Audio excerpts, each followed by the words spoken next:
dahil nga nag-change ako ng company, so nag-resign dun sa dati and then mayroon pa ni bagong company. Mayroon pa lang tinatawag na parang notification na tayo ay nag-resign dun sa previous na employer, and then kailangan pala nating mag-report sa immigration na tayo ay nag-resign na dun sa previous na company na pinagtatrabahuhan natin.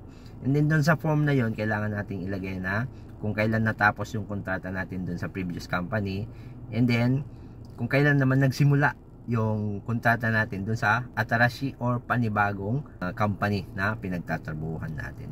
And then lalagyan natin yung company name ng previous tsaka present, and then company name, address, telephone number, and then yung corporation number or company registration number. So yun yung mga kailangang ilagay dun sa notification na nag-resign na tayo sa previous company. So ilalagay ko dito sa baba yung complete name nun kasi di ko na memorize kasi ano siya, medyo mahaba tsaka naka-Japanese. And then mayroon namang translation pero mahaba. Parang notification of mga ganun-ganun. So dapat pala sinasubmit yon 14 days after tayong mag-resign sa previous na company.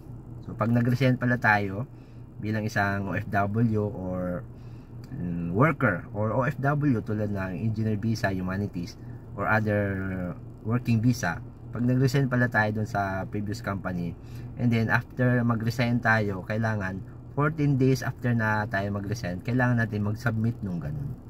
Pero kahit lumagpas na yung 14 days, pwede pa rin daw mag-submit nun. Pero technically talaga dapat daw 14 days after na mag-resign dapat makapag-submit na agad. Pero pag lumagpas na yung 14 days, pwede pa namang humabol. So ilalagay ko rin yung form sa description sa baba, para yung link para pwede nyong i-download kapag nag-resign kayo sa company nyo at naglipat kayo ng ibang company. Okay guys, sana nakatulong yung video na to. Kung hindi pa po kayo nakasubscribe, ako po si Leo, isang OFW dito sa Japan. Nagsishare po ako ng mga experiences ko bilang isang OFW dito sa Japan. So subscribe na po kayo, i-follow nyo po yung aking channel. Meron din po tayong Facebook page, and then meron din po tayong TikTok. So pwede rin kayong makakuha ng mga aral doon, mga sinishare kong mga experiences. Ito po yung actual na notification form na kailangan nating fill upan, and then itong nasa right side naman yung mga visa na kailangan mag-submit nito kapag nag-change ng company.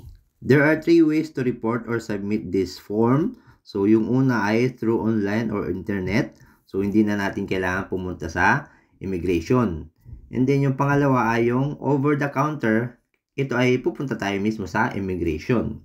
And then dito naman sa pangatlo yung by postal mail. So kailangan lang nating i-download yung form and then fill upan natin. And then isi-send natin sa immigration office. So tingnan nyo na lang sa description sa baba. Ilalagay ko yung mga links at saka yung address kung saan nyo siya isi-send.